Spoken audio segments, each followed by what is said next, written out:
Hello and welcome to all my dear student. आप सभी का एक बार फिर से स्वागत किया जाता है। तो इस वीडियो में हम डिस्कस करेंगे JNU MSc केमिस्ट्री एंट्रेंस जो हुआ था 2019 का, उसका पार्ट बी का सॉल्यूशन। मैं ए पार्ट का सॉल्यूशन आपको ऑलरेडी प्रोवाइड करवा चुका हूं, तो आइए डिस्कस करते हैं। तो सबसे पहला जो क्वेश्चन यहाँ पे पूछा गया था वो एटॉमिक स्ट्रक्चर से रिलेटेड है। बड़ा बेसिक सा क्वेश्चन है, बेसिक फॉर्मूला लगेगा यहाँ पे। The velocity of electron inside hydrogen atom in first Bohr orbit, यानी कि आपको फर्स्ट बोहर ऑर्बिट में, यानी कि n की वैल्यू आपको 1 गिवन है, can be calculated using Bohr's formula of quantization of angular momentum. देखिए, आपको ये बोला गया है, आपको जरूरी नहीं कि आप एग्जाम में इस फार्मूले से करें, क्योंकि क्वांटाइजेशन ऑफ एंगुलर मोमेंटम का अगर आप फार्मूले के ऊपर जाओगे तो वो कुछ इस तरीके से है, mv r is equal to NH/2 होता है। यहाँ पे n की वैल्यू 1 होगी, h और पाई कांस्टेंट है, m मास ऑफ इलेक्ट्रॉन आपको पता है। अब आपको रेडियस निकालनी पड़ेगी। इसके लिए रेडियस का फार्मूला आपको पता है कि 0.529 इंटू में आपका जो है ऊपर हो जाएगा, है ना, n²/z हो जाएगा। इसमें आपको काफ़ी टाइम लग जाएगा इस तरीके से अगर आप जाओगे तो, ठीक है। अब देखो यार, डायरेक्ट एक फार्मूला होता है हमारे पास, है ना। अब एग्जामिनर ने कोई थ्योरेटिकल क्वेश्चन थोड़ी नहीं पूछा है, थोड़ी नहीं लिखनी है आपको, कोई प्रूव करके थोड़ी नहीं दिखाना है। तो हमारे पास वेलोसिटी का डायरेक्ट एक फार्मूला होता है कि 2.9 इंटू 10⁶ Z/n मीटर पर सेकेंड। हाइड्रोजन है तो Z की वैल्यू 1 हो जाएगी, अगर फर्स्ट बोहर ऑर्बिट है तो n की वैल्यू 1 हो जाएगी। डायरेक्ट पुट कीजिए, डायरेक्ट हमारा आंसर आ जाएगा। इस क्वेश्चन का जो करेक्ट आंसर वो बी आना था।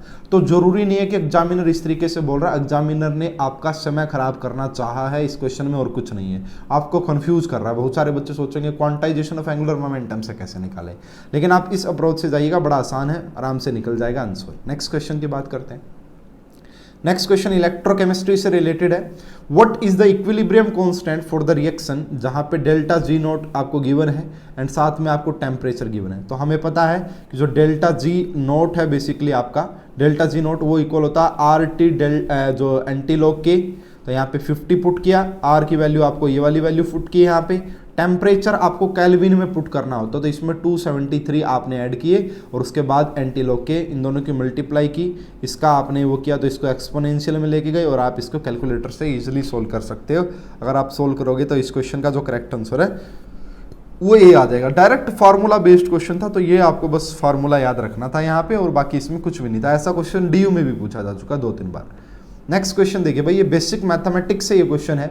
तो आपसे पूछा था unit vector parallel to the resultant of these two vector. अगर आपको ऐसा कभी भी क्वेश्चन दिखे कि आपको यूनिट वेक्टर निकालना है पैरेलल टू द रिजल्टेंट, तो सबसे पहले आप क्या कीजिए, इस R1 और इस R2 वेक्टर को ऐड कर दीजिए, दोनों को ऐड कीजिए। तो R1 R2 आपने ऐड किया, आपके पास ये आ गया। अब इसका मैग्नीट्यूड ले लीजिए। मैग्नीट्यूड का मतलब क्या होता है? मैग्नीट्यूड का मतलब होता है जो इनके आपको ये दिखाई दे रहे हैं 3, 6 और 2, इनका स्क्वायर कर दीजिए और उसे अंडर रूट में रखिए। इनका अगर आप स्क्वायर, इनको पहले ऐड कर देना है, ऐड करने के बाद मैग्नीट्यूड निकाला हमने, इनका स्क्वायर रूट किया, अंडर रूट मतलब इनका स्क्वायर किया और अंडर रूट के अंडर, तो ये किया तो 7 आया, यहाँ से 49 बनेगा, और 49 का अंडर रूट 7 होता है। इसको अब जो ये सम आया इसको मैग्नीट्यूड से डिवाइड कर दीजिए, तो ये जो सम आया इसको मैग्नीट्यूड से डिवाइड कर देंगे तो हमारे पास यूनिट वेक्टर आ जाएगा। इस क्वेश्चन का जो करेक्ट आंसर आ जाएगा आपके पास वो डी आ जाएगा। ये भी बेसिक क्वेश्चन, अगर आपको बेसिक मैथमेटिक्स का आइडिया हो तो आप इजीली करेक्ट कर देंगे, ठीक है। या फिजिक्स में भी जिन्होंने थोड़ा बहुत वेक्टर पढ़ा हो वो भी इसको आराम से कर सकते हैं। नेक्स्ट क्वेश्चन की बात करते हैं भाई। ये क्वेश्चन काफ़ी अच्छा क्वेश्चन है अपने आप में, ऑर्गेनिक केमिस्ट्री रिएजेंट से रिलेटेड है। तो ये अल्कीन, आपको पहली बात तो यहाँ पे थोड़ी सी मिस्टेक की गई है कि यहाँ पे R2 गिवन है, यहाँ पे R2 है, तो इन्होंने ऑप्शन में यहाँ पे R3 कर दिया है। तो मे भी ये कि ये R3 है यहाँ पे, इसको आप R3 समझिएगा। इसकी रिएक्शन करवाई गई है, बताइए कि क्या प्रोडक्ट आएगा। देखो, अगर आप इसकी रिएक्शन करवाओगे OSO4 के साथ, तो ये बेसिकली आपका कुछ इस टाइप का प्रोडक्ट देंगे, ये वाला, यानी कि सिन टाइप का यहाँ पे बेसिकली आपका ऑक्सीडेशन होता है सिन टाइप से। लेकिन फिर उसके बाद लिथियम एल्यूमिनियम हाइड्राइड, तो ये आपका ज़्यादा करेक्ट नहीं लग रहा है। अब ये आपको गिवन है पर एसिड गिवन है, पर एसिड, जब आप पर एसिड यूज़ करोगे तो इपॉक्सीडेशन हुआ सबसे पहले। उसके बाद इसकी रिएक्शन अगर आप किसके साथ करवाते हो, H पॉजिटिव और वाटर के साथ करवाते हो, तो यहाँ पे ये जो OH है और ये जो OH है ये एक दूसरे के एंटी आएंगे, तो इसलिए ये बिल्कुल करेक्ट रहेगा। इसका सेकंड इसका करेक्ट आंसर आएगा। तो ऐसे क्वेश्चन को आप ध्यान में रख सकते हैं। सबसे पहले इपॉक्सीडेशन करवाना है, इपॉक्सीडेशन ऑक्सीडेशन के बाद आपने उसका H पॉजिटिव और वाटर के साथ उसकी रिएक्शन करवा देनी है, तो वहाँ पे जो दोनों मिलेंगे ये आपको अपोजिट मिलेंगे, एंटी मिलेंगे, ये दोनों चिन्ह होते हैं। ये मैंने आपको ये वाला रिएजेंट ऑलरेडी मैं आपको पढ़ा भी चुका हूँ, ठीक है। नेक्स्ट क्वेश्चन की बात, next question B atomic structure से और बड़ा आसान, बड़ा वैसे अच्छा क्वेश्चन है। The second line in the Paschen series of the hydrogen atom spectra appear at. तो पहली बात तो आपको पास्टन सीरीज पता होनी चाहिए कहाँ से स्टार्ट होती है। तो जो आपकी पास्टन सीरीज होती है वहां पे N1 जो होता है वो 3 होता है, वो फिक्स है। N1 आपका 3 होता है, यानी कि जो भी आपका इलेक्ट्रॉन आएगा वो थर्ड सेल में N=3 पे आएगा। सेकंड लाइन, पहली लाइन तो ये बन जाएगी कि 4 से 3 में आए, दूसरी लाइन बन जाएगी कि 5 से 3 में आए, तीसरी लाइन बन जाएगी कि 3 से 6 में आए। तो सेकंड लाइन हमसे बोला, तो सेकंड लाइन का मतलब है N1 की वैल्यू होगी हमारे पास 3 और N2 की वैल्यू हमारे पास हो गई 5। तो ये होता है सेकंड लाइन का मतलब। तो यहाँ पे पुट करोगे इस फार्मूले में, है ना। आपसे क्या पूछा गया है यहाँ पे, सेकंड लाइन अपीयर्स, तो बेसिकली लैम्डा की वैल्यू पूछी गई है ना, मीटर में जरूर पूछी गई है, इसका आप थोड़ा सा ध्यान रख लीजिएगा, यूनिट कन्वर्जन निकालिएगा। तो इस फार्मूले में आर की वैल्यू पुट कीजिएगा, रेडबर्ग, जेड की वैल्यू हमारे लिए 1 हो जाएगी, N1 और N2 की वैल्यू मैंने आपको बता दी है। इसका आंसर आपको ये सेंटीमीटर में निकलेगा, मीटर में निकालना, बस इस बात का ध्यान रखिएगा। तो इस क्वेश्चन की जब आप कैलकुलेशन करोगे तो करेक्ट आंसर जो आ जाएगा हमारा वो बी आ जाएगा। इस क्वेश्चन का जो करेक्ट आंसर है वो बी आ जाएगा।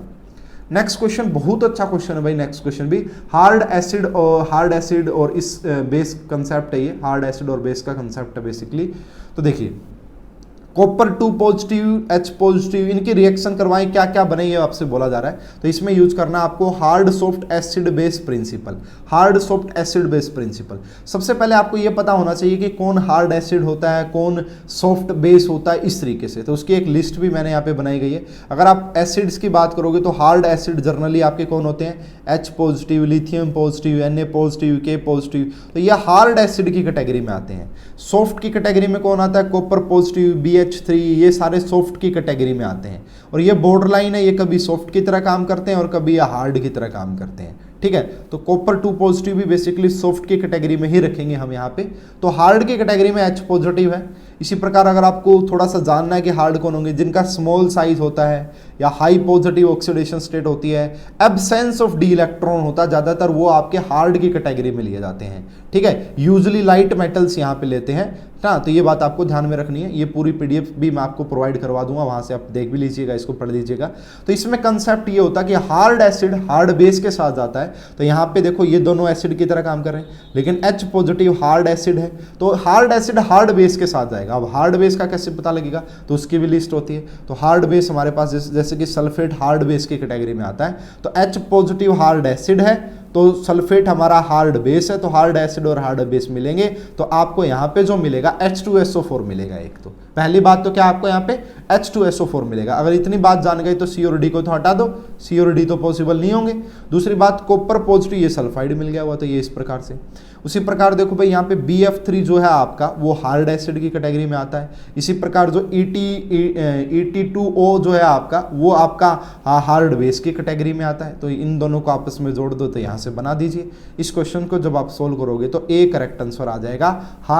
हार्ड एसिड हार्ड बेस के साथ रिएक्ट करेगा, और जो इस तरीके से आपको ये डील करना पड़ेगा। समझ पा रहे हो मेरी बात को, ठीक है। चलिए भाई नेक्स्ट क्वेश्चन की बात करते हैं। तो ये था हमारा क्वेश्चन पूरा यहाँ पे।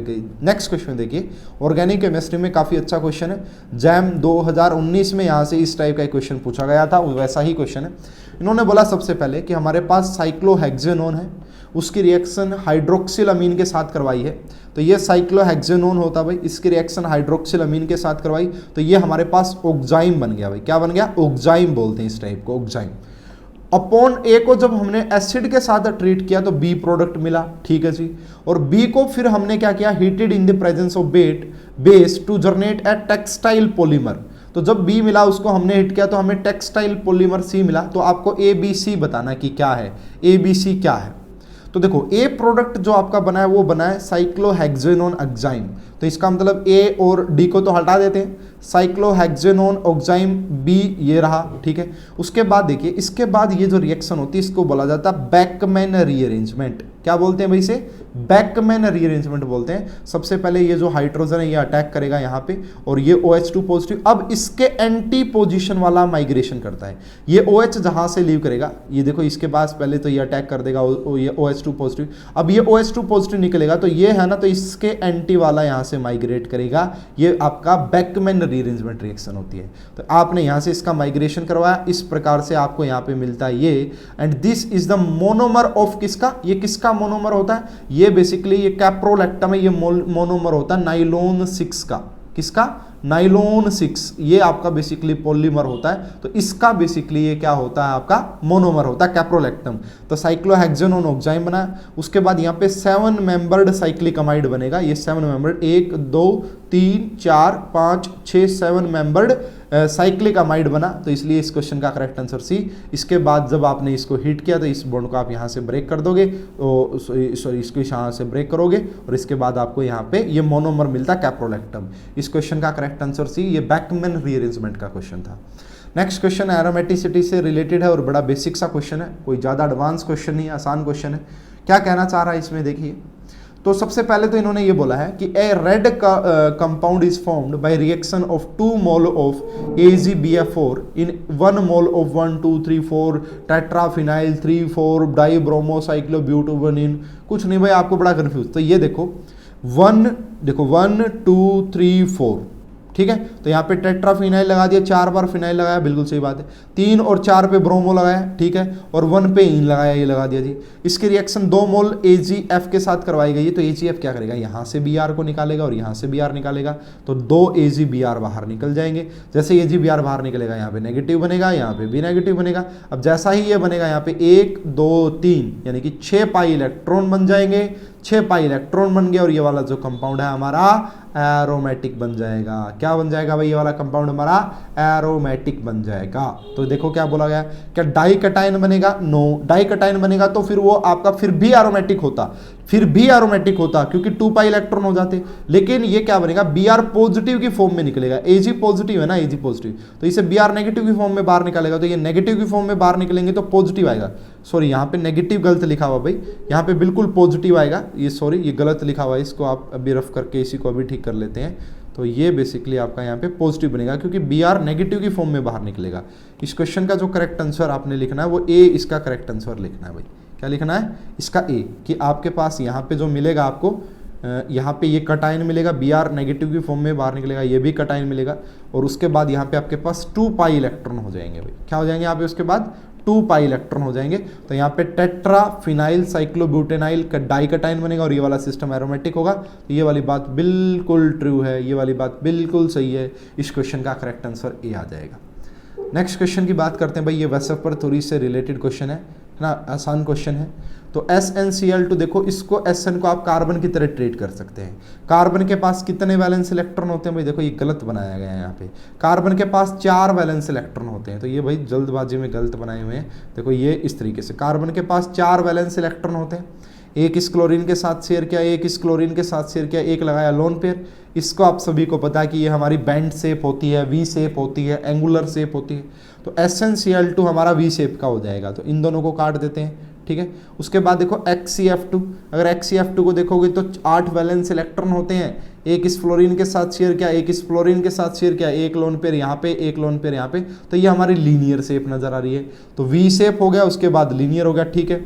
NH3 अमोनिया पिरामिडल होता है। अमोनिया कैसा होता है, पिरामिडल होता है। कैसे बनेगा पिरामिडल, ये 5 वैलेंस इलेक्ट्रॉन थे, एक इसके साथ शेयर किया, एक इसके साथ शेयर किया, एक इसके साथ शेयर किया और एक यहाँ पे लोन पेयर इलेक्ट्रॉन लगाया, तो ये पिरामिडल बन गया।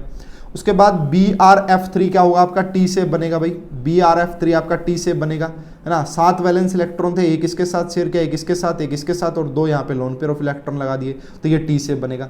इस क्वेश्चन का जो करेक्ट आंसर आ जाएगा वो डी, कि SnCl2 वी शेप, ये लीनियर, ये पिरामिडल और ये आपका टी शेप। तो ये आसान क्वेश्चन था। वाओ, ये क्वेश्चन बहुत ही बेहतरीन क्वेश्चन लगा भाई मुझे, ऑर्गेनोमेटालिक से रिलेटेड है, मेटल कार्बोनिल से। यहाँ पे आपको बोला गया arrange the flowing complex in increasing order of CO stretching frequency. तो देखो कहानी कुछ ऐसी होती कि ये मेटल जो है, ये देखो ये कुछ ऐसा होता है, इसको अगर मैं आपको बना के दिखाऊं, समझाऊं कि ये आपका मेटल है। तो ये C क्या करता है, इसको अपना लोन पेयर डोनेट करता है और यहाँ पे भी हमें ऑलरेडी पता है कि यहाँ पे बैक बॉन्डिंग होती है इसके साथ। अगर ये मेटल इसको इलेक्ट्रॉन डोनेट करना स्टार्ट कर दे, अगर ये इसको मेटल ज़्यादा इलेक्ट्रॉन डोनेट करना स्टार्ट कर दे तो ये वाली बॉन्ड वीक हो जाती है, और ये वाली बॉन्ड अगर वीक हो जाएगी तो ये CO स्ट्रेचिंग फ्रीक्वेंसी भी कम हो जाती है। ठीक है, क्या होता है कि सबसे पहले जो CO होता है वो सिग्मा बॉन्ड के थ्रू डोनेट करता है अपना इलेक्ट्रॉन पेयर, और वो पाई एक्सेप्टर लिगेंड होता है तो वो पाई बॉन्ड के थ्रू अपना एक्सेप्ट करता है। अगर ये ज़्यादा एक्सेप्ट करेगा तो ये बैक बॉन्डिंग वीक हो जाती है, और जिससे कि इसके बीच में फोर्स ऑफ ट्रैक्शन कम हो जाता है और स्ट्रेचिंग फ्रीक्वेंसी भी कम हो जाती है। ठीक है, अब देखो कि क्या कहानी है यहाँ पे। अब देखा कि तीनों जगह CO3 है, ये रहा। अब ये कुछ इफेक्ट डाल रहे हैं, एक PF3 है, एक PCl3 है, एक PMe3 और एक PPa3 है। अब आपको इस चीज़ को आपको कुछ ऐसा समझना पड़ेगा कि इस मेटल के साथ ऐसा लिगेंड लगा हुआ जो ज़्यादा इलेक्ट्रॉन लेगा। अगर वो ज़्यादा इलेक्ट्रॉन लेगा तो इसको डोनेट नहीं कर पाएगा, अगर इसको डोनेट नहीं कर पाएगा तो ये वाली बैक बॉन्डिंग स्ट्रॉन्ग रहेगी। तो अब आपको ऐसा देखना, अगर आपको CO स्ट्रेचिंग फ्रीक्वेंसी स्ट्रॉन्गेस्ट बतानी है, ज़्यादा बतानी है, तो आपको ऐसा देखो कि इस मेटल के साथ ऐसा लगा हो जो ज़्यादा इलेक्ट्रॉन पेयर लेता हो, इलेक्ट्रॉन विड्रॉइंग हो। तो अगर मैं PF3 की बात करूं तो आपको पता है कि फ्लोरीन बहुत ज़्यादा इलेक्ट्रोनेगेटिव होता है, तो ये यहाँ पे डेल पॉजिटिव, ये मेटल से बहुत ज़्यादा इलेक्ट्रॉन लेगा, है ना, ये मेटल से बहुत ज़्यादा इलेक्ट्रॉन लेगा। मेटल इलेक्ट्रॉन डेफिशिएंट हो जाएगी तो मेटल क्या करेगी, इसको इलेक्ट्रॉन दे नहीं पाएगी पाई बॉन्ड के थ्रू। ठीक है, इसी प्रकार PCl3 है, PMe3 में इतना ज़्यादा आपको देखने को मिलेगा नहीं, और ये आपका sp2 हाइब्रिडाइज है, ये आपका sp हाइब्रिडाइज है। फ्लोरीन देखो, इसकी इलेक्ट्रोनेगेटिविटी 4 होती है, इसकी इलेक्ट्रोनेगेटिविटी ये होती है, इसकी इलेक्ट्रोनेगेटिविटी भी ज़्यादा होती है क्योंकि sp2 हाइब्रिडाइज, फिनाइल में तो कार्बन sp2 हाइब्रिडाइज है, ये भी ज़्यादा लेगा। ठीक है, तो इस कुल मिला के अगर आप देखोगे तो PF3 के केस में सबसे ज़्यादा रही होगी CO स्ट्रेचिंग फ्रीक्वेंसी। तो फर्स्ट के केस में सबसे ज़्यादा, उसके बाद सेकंड PCl3 क्योंकि वो ज़्यादा इलेक्ट्रोनेगेटिव है, ये रहा। उसके बाद ये आएगा क्योंकि ये sp2 हाइब्रिडाइज कार्बन के साथ जुड़ा हुआ है, ये ज़्यादा इलेक्ट्रॉन, ये आपका इलेक्ट्रॉन डेफिशिएंट इसको बनाएगा। ठीक है, तो फिर हमने लगाना है फोर्थ और फिर लगाना है थर्ड सबसे कम में। तो इस क्वेश्चन का जो करेक्ट आंसर आप लगाओगे वो D is the correct answer. काफ़ी अच्छा क्वेश्चन था। नेक्स्ट क्वेश्चन की बात करते हैं। ठीक है, नेक्स्ट क्वेश्चन की बात करते हैं भाई। देखिए नेक्स्ट क्वेश्चन क्या है, ये आसान सा क्वेश्चन है भाई बिल्कुल। If take 5 ml of 1.4 molar NaOH to neutralize 150 ml of HCl with unknown concentration, what is the original concentration? तो फॉर्मूला डाइल्यूशन फार्मूला लगाइए, M1V1 is equal to M2V2। तो M1V1 is equal to M2V2। M1 हमको पता है कि कितनी है, 1.4 है, V1 कितनी ये रहा है। इसको जब आप सोल्व करोगे तो यहाँ से हमारे पास करेक्ट आंसर आ जाएगा B। तो ऐसे क्वेश्चन बड़े आसान होते हैं। M1V1 is equal to M2V2 आपको लगाना होता है ईजिली। ठीक है, नेक्स्ट क्वेश्चन मोल कंसेप्ट का क्वेश्चन है, इजी क्वेश्चन है, बेसिक क्वेश्चन है। The number of moles of CO2 present in 220 milligram of CO2। तो हमें पता है कि 44 ग्राम CO2 में आपके पास 1 मोल CO2 का होता है। अगर इस ग्राम को मिलीग्राम में कन्वर्ट करूं तो 44,000 मिलीग्राम में आपके पास 1 मोल CO2 का मिला होगा। ये कैसे पता लगा, क्योंकि CO2 का मोलर मास है हमारे पास 44 ग्राम, तो 44,000 mg मिलीग्राम में आपके पास 1 मोल CO2 होता है। बट यहाँ पे आपको क्वेश्चन में 220 मिलीग्राम दिए हैं, तो क्या करोगे 1/this और इसको डिवाइड करोगे तो हमारे पास जो एग्जैक्ट मोल आ जाएंगे वो A is the correct answer. हमारा इस क्वेश्चन का जो करेक्ट आंसर है वो A आ जाएगा। नेक्स्ट क्वेश्चन बहुत ही बेहतरीन और जबरदस्त क्वेश्चन बना के दिया गया है कि इनमें से बताना है कोऑर्डिनेशन कंपाउंड का क्वेश्चन, आइसोमेरिज्म का। Which of the following is true with respect to this. EDT ये गिवन है भाई। अगर आप इसकी स्ट्रक्चर देखो तो ये इसकी स्ट्रक्चर होती है कि यहाँ पे क्रोमियम 2 पॉजिटिव। अगर आप यहाँ पे कहीं से भी देखोगे तो आपको प्लेन ऑफ सिमेट्री नज़र नहीं आएगी। ठीक है ना, यहाँ पे कहीं से भी प्लेन ऑफ सिमेट्री नज़र नहीं आ रही, तो नो POS, ऐसा में कोई POS नहीं है। इसका मतलब ये इसकी स्ट्रक्चर है भाई, ध्यान से देख सकते हो। अगर आपको लगता है कहीं से POS है, इस ऑक्टाहेड्रल के अकॉर्डिंग देखिएगा कि अगर यहाँ से काटोगे तो ये इसको यहाँ पे कुछ दिखाई नहीं देगा, यहाँ से काटोगे तो इस नाइट्रोजन को यहाँ पे कुछ दिखाई नहीं देगा, तो कोई प्लेन ऑफ सिमेट्री नहीं। इसका मतलब अगर प्लेन ऑफ सिमेट्री नहीं तो कायरल रहा होगा बिल्कुल। इसका मतलब C और D तो हटा देते हैं, C और D तो हटा देते हैं। अगर C और D हटा दिया ना तो ऑटोमेटिक आपको पता लग गया कि ये कायरल है। कौन सा, क्यों? वैसे भी बना के देख सकते हैं। इस टाइप के कॉम्प्लेक्स बड़े कॉमन होते हैं जो कि ऑप्टिकली एक्टिव होते हैं। आप इसकी मिरर इमेज उठा के देखो, mirror image non super imposable है। इसको आप यहाँ पे उठा के रखोगे, इसको अगर आप यहाँ पे उठा के रखोगे तो यहाँ पे कुछ दिखाई नहीं देने वाला आपको। तो non super imposable mirror image है। ऐसे कॉम्प्लेक्स आपका ऑप्टिकली एक्टिव होते हैं, कायरल होते हैं। तो कायरल हो गया, कायरल हो गया, बहुत अच्छी बात है। नेक्स्ट वाला देखिए पीटी डाइईन और सीएल, ये कंपाउंड आपका अकायरल होता है। कैसा होता है? अकायरल। क्यों? क्योंकि स्क्वायर प्लेनर कॉम्प्लेक्स बनेगा। इसकी शेप देखिए, ये रही भाई इसकी शेप। तो यहाँ से अगर आप देखिए इसको, इन दोनों को कंटेन करते हुए एक प्लेन डालते हैं, तो यहाँ से आपको साफ साफ नजर आ रहा है कि इसमें इसका प्लेन ऑफ सिमेट्री नजर आ जाएगी।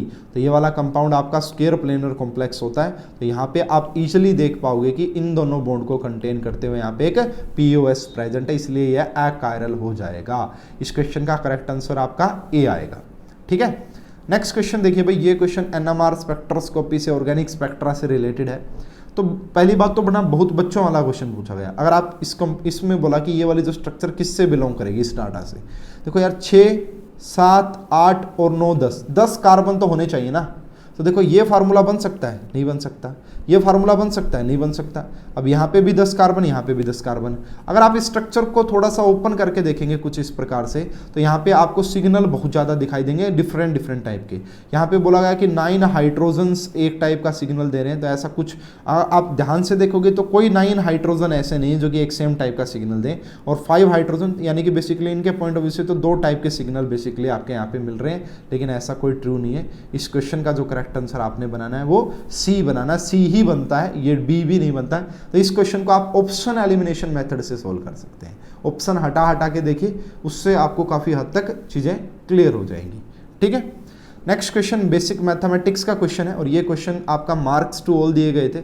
ठीक है, इसको मार्क्स टू ऑल दिया गया था क्योंकि ये इनकरेक्ट ऑप्शन है, यहाँ पे मैच नहीं होता। वैसे मैं बता देता हूँ कि इस क्वेश्चन को कैसे सोल्व कर सकते थे आप। सबसे पहले, है ना, तो सबसे पहले तो आपको यहाँ पे ये करना था, एक मिनट रुकिए, हाँ, तो ये ए रहा आपका, तो यहाँ पे ए लैम्डा माइनस आई, आई आपका आइडेंटिटी मैट्रिक्स है, तो 9 1 ये मैट्रिक्स हमने एज इट इज उठाया। आइडेंटिटी मैट्रिक्स सेकंड ऑर्डर का हमारे पास ये होता है कि 1, उसके बाद 0 0 और 1, यहाँ पे ये उठाया, इसको हमने किया। अब ये हमारे पास इसकी जो वैल्यू है, इसका डिटर्मिनेंट निकालिए और उसको 0 के इक्वल पुट कर दीजिए। ए माइनस लैम्डा आई का डिटर्मिनेंट निकालिए और उसको आप किसके इक्वल, 0 के इक्वल पुट कर दीजिए। तो इसका अगर आप डिटर्मिनेंट निकालोगे, कैसे निकालते हैं भाई, इन दोनों की मल्टीप्लाई कीजिए, माइनस का इन दोनों की मल्टीप्लाई कीजिए, उसको 0 के इक्वल पुट कीजिए। जब आप करोगे तो इस टाइप की क्वाड्रेटिक इक्वेशन बनेगी। इसको सॉल्व करोगे तो इनमें से कोई भी ऑप्शन नहीं आएगा। इसीलिए अगर आप जेएनयू की ऑफिशियल की देखोगे तो वहां पे इसे मार्क्स टू ऑल दिया गया है कि सभी को मार्क्स मिलेंगे। ठीक है, मार्क्स टू ऑल दिया गया है सभी को। नेक्स्ट क्वेश्चन, वाओ बहुत अच्छा क्वेश्चन है, न्यूक्लियोफिलिसिटी के regarding. Decreasing order of nucleophilicity, देखो यहाँ पे ये रहा, यहाँ पे ये रहा, यहाँ पे ये रहा, यहाँ पे ये रहा। देखो NO2 तो हाईली इलेक्ट्रॉन डेफिशिएंट होता है, तो ये तो डोनेट करेगा नहीं, ये तो आपका डोनेट नहीं कर सकता, ये तो हाईली क्या रहा होगा भाई, है ना, ये तो सबसे कम न्यूक्लियोफाइल रहा होगा। अब बात करते हैं यहाँ पे, देखो ये वाला जो नेगेटिव चार्ज है ये भी इस रेजोनेंस में जा रहा है, तो इलेक्ट्रॉन डेंसिटी घट रही है यहाँ पे। अगर बात करोगे ये इसके साथ मेसोमेरिक में जा रहा है, और ये तो सबसे कम न्यूक्लियोफाइल आपका NO3 नेगेटिव रहा होगा। ठीक है, ये ए और बी ऑप्शन को हटा दो। सबसे अच्छा जो रहा होगा वो OCH3 रहा होगा, क्योंकि यहाँ पे बेसिकली इलेक्ट्रोनेगेटिविटी डिफरेंस काफ़ी कम है और कोई लेने वाला नहीं है, तो यहाँ पे ये रहा होगा भाई। तो ये उसके बाद कौन सा, ये वाला, क्योंकि ये मेसोमेरिक के थ्रू जा रहा है और मेसोमेरिक ज़्यादा डोमिनेटिंग फैक्टर होता है, मेसोमेरिक ज़्यादा इलेक्ट्रॉन डेंसिटी को घटा देगा, तो सबसे ज़्यादा आपका ये आ जाएगा, उसके बाद ये आ जाएगा, उसके बाद ये आ जाएगा, और NO3 नेगेटिव आपका हाईली इलेक्ट्रॉन डेफिशिएंट रहेगा। तो ये आपका इस क्वेश्चन का करेक्ट आंसर सी आ जाएगा भाई। न्यूक्लियोफिलिसिटी, न्यूक्लियोफिलिसिटी का मतलब है न्यूक्लियस से प्यार करना, तो जिसके पास जितना ज़्यादा इलेक्ट्रॉन क्लाउड रहेगा वो उतना ज़्यादा अच्छा न्यूक्लियोफाइल की तरह बिहेव करेगा। नेक्स्ट क्वेश्चन आपका काफी अच्छा क्वेश्चन है, कोऑर्डिनेशन केमिस्ट्री से। इन्होंने बोला the visible spectra of the salt of the flowing complex measured in aqueous solution. तो आपको ई मैक्सिमम बताना है कि जो मैक्सिमम वैल्यू होगी इनके बीच का, जो ये गैप होता है एनर्जी गैप, ये मैक्सिमम किसके अंदर होगा। तो देखो यार, जब हम ऑक्टाहेड्रल कॉम्प्लेक्स की बात करते हैं, अगर मैं इन दोनों कॉम्प्लेक्स की बात करूं तो काफ़ी फैक्टर पे डिपेंड करती है ये चीज़ें। सबसे पहला फैक्टर होता है आपका ऑक्सीडेशन स्टेट, फिर होता भाई डी इलेक्ट्रॉन ज़्यादा तो नहीं है, अगर D electron, number of D electron अगर ज़्यादा होते हैं तो वहाँ पे डेल्टा ओ कम होता है। तो अगर इन दोनों का कंपैरिजन करूँ मैं, एक आपके पास कोबाल्ट 2 पॉजिटिव है, एक आपका Mn2 पॉजिटिव है, तो यहाँ पे डी में 7 इलेक्ट्रॉन है, अगर ज़्यादा इलेक्ट्रॉन है तो इसके डेल्टा ओ की वैल्यू कम हो जाती है। ठीक है, तो इसलिए सी ऑप्शन हटा दिया कि सी ऑप्शन से ज़्यादा डी में ही है। उसके बाद एक टेट्राहेड्रल एक ऑक्टाहेड्रल है, तो ऑक्टाहेड्रल की वैल्यू थोड़ी सी ज़्यादा ही रही होती है, ठीक है। तो इसको कुछ ऐसे रिलेट कर सकते हैं। अब इस क्वेश्चन में जो है ना, इसकी मैक्सिमम ऑक्सीडेशन स्टेट आ रही है, M1 यहाँ पे +7 ऑक्सीडेशन स्टेट शो करता है, तो यहाँ पे इनके बीच में आपका मैक्सिमम ये वाली वैल्यू रही होगी, इसलिए इस क्वेश्चन का जो करेक्ट आंसर वो हमें ए लगाना है। इस क्वेश्चन का करेक्ट आंसर ए आ जाएगा भाई। नेक्स्ट क्वेश्चन स्टीरियोकेमिस्ट्री से है, बेसिक क्वेश्चन, अगर आप थोड़ा सा आइडिया लो। यहाँ पे साफ साफ देख पा रहे हैं कि यहाँ से एक POS नजर है, अगर ये POS है तो ये ऑप्टिकली इनएक्टिव रहा होगा। यहाँ से अगर आप देखोगे ये आपका जो है साइक्लो सिस्टम ही है, स्पाइरो बोल लो इसको, तो देखो ये कुछ ऐसा होता है कि ये अबव दी प्लेन, ये बिलो दी प्लेन होता है। तो जब आप इसको कंटेन करते हुए चलोगे, इस पूरे को कंटेन करना पड़ेगा, अभी ध्यान से देखना, तो जाके आपको दिखेगा कि इस जब पूरे को कंटेन करोगे, इसको ये दिख जाएगा, इसको ये दिख जाएगा। ये कुछ ऐसा सिस्टम होता है भाई ये स्पाइरो सिस्टम कि यहाँ पे ये अबव द प्लेन और ये बिलो द प्लेन होता है। तो इसको पूरे को कंटेन करके चलो तो इसको ये दिख जाए ना सेम, तो हम बोलते हैं वहाँ पे POS प्रेजेंट है। तो ये इसको पूरे को कंटेन करके चलोगे तो ये इसको दिखेगा, ये इसको दिखेगा, तो यहाँ पे आपका POS प्रेजेंट है। इसमें देखो, अगर आप इसमें देखोगे तो कहीं से कोई POS प्रेजेंट नहीं है, इसमें ना कोई POS प्रेजेंट है ना कोई COS प्रेजेंट है, इसलिए इस क्वेश्चन का करेक्ट आंसर हमारा 3 बन जाएगा। क्या इसमें POS प्रेजेंट है? यस। कहाँ से? इसको कंटेन करो, इसको, तो इसको नीचे वाले को ये दिखेगा, इसको ये दिखेगा, तो यहाँ से ये वाली POS प्रेजेंट है, इस C डबल बॉन्ड O को कंटेन करते हुए इसको ये दिखेगा, इसको ये दिखेगा, तो यहाँ पे भी POS प्रेजेंट है। करेक्ट आंसर आपका C आ जाएगा। नेक्स्ट क्वेश्चन आपका JTD का क्वेश्चन मैं ऑलरेडी आपको पढ़ा चुका हूँ, कोऑर्डिनेशन कंपाउंड में काफ़ी अच्छे से पढ़ाया था। The increasing order of energy in tetragonally elongated hexa coordinated system, basically Z out की बात की जा रही है। होता क्या है ये आपका कि ऐसा कुछ है, मान लो कि ये आपका dx² - y² होता है और यहाँ पे ये आपका dz² होता है। अगर अब आप लिगेंड आप यहाँ से अप्रोच करवा रहे हो तो यहाँ पे हमें पता है कि dz² में जब आपने इलेक्ट्रॉन रख दिए हैं तो यहाँ पे आपका क्या होता है, वो लिगेंड ज़्यादा अप्रोच नहीं करता है क्योंकि इलेक्ट्रॉन उसको दिख रहा है कि यहाँ पे इलेक्ट्रॉन है, तो वो जो x² - y² होता है वहाँ पर ज़्यादा अप्रोच करता है, उनके बीच में ज़्यादा रिपल्सन होती है और उस रिपल्सन से dx² - y² की एनर्जी ज़्यादा होती है, उसके बाद dz², उसके बाद dxy, उसके बाद ये।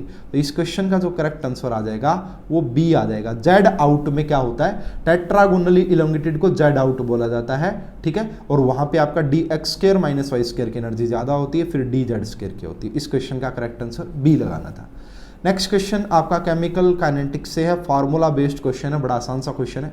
यहाँ पे आपसे क्या बोला गया है, हाफ लाइफ आपको निकालना है फर्स्ट ऑर्डर की काइनेटिक्स के लिए जिसकी एक्टिवेशन एनर्जी गिवन है किलो कैलोरी पर मोल में। ध्यान देना भाई, यूनिट का बड़ा ध्यान देना यहाँ पे ऐसे केसेस में, है ना। तो किलो कैलोरी पर मोल में, उसके बाद टेम्परेचर यहाँ पे डिग्री सेल्सियस में गिवन है, तो आपको यहाँ पे फ्रीक्वेंसी कांस्टेंट या फिर आर्हेनियस कांस्टेंट की वैल्यू गिवन है। तो फार्मूला क्या होता है, K = A × E⁴ टेम्परेचर हमें केल्विन में लेना है, इसमें ऐड कर दीजिएगा, ये रहा। और आपको जो वैल्यू लेनी है एक्टिवेशन एनर्जी की वो किलो कैलोरी में ही लेनी है, तो यहाँ पे हमने ये ली बेसिकली, है ना। तो ये केल्विन में लिया, ये कैलोरी में R की वैल्यू, सॉरी कैलोरी, अगर ये कैलोरी है तो इसमें R की वैल्यू आपको ये लेनी पड़ेगी। इसको जब आप सॉल्व करोगे तो यहाँ से K निकल जाएगा और इस K को आप पुट कर दोगे T½ = 0.693 बाई में K, और K की वैल्यू यहाँ से निकाल ली है। जब आप इसकी कैलकुलेशन सॉल्व करोगे तो आपके पास इस क्वेश्चन का करेक्ट आंसर B आ जाएगा। तो भाई ये हमने JNU 2019 का पूरा डिटेल वीडियो सॉल्यूशन कर लिया है। तो एनालिसिस से ये पता लगता है कि ऑर्गेनिक केमिस्ट्री, कुछ क्वेश्चन कोऑर्डिनेशन केमिस्ट्री के अच्छे पूछे जाते हैं, ऑर्गेनोमेटालिक के अच्छे क्वेश्चन पूछे जाते हैं, ठीक है, और स्टीरियो केमिस्ट्री के भी अच्छे क्वेश्चन पूछे जाते हैं। अगर आप फिजिकल पे आपने ध्यान दिया हो तो फिजिकल बेसिक पूछी जा रही है, फार्मूला बेस्ड फिजिकल पूछी जा रही है, अगर आपने ध्यान दिया हो तो इससे ये पता लगता है कि ऑर्गेनिक एंड इनऑर्गेनिक केमिस्ट्री में स्पेशली आपका कोऑर्डिनेशन कंपाउंड और ऑर्गेनोमेटालिक अच्छे पूछे जाते हैं, एंड ऑर्गेनिक में बेसिक रिएक्शंस ज़्यादा पूछी जाती हैं, और फिजिकल केमिस्ट्री फार्मूला बेस्ड पूछी जाती है। तो इस वीडियो में अभी के लिए इतना ही। आप सभी का बहुत बहुत धन्यवाद। Thank you.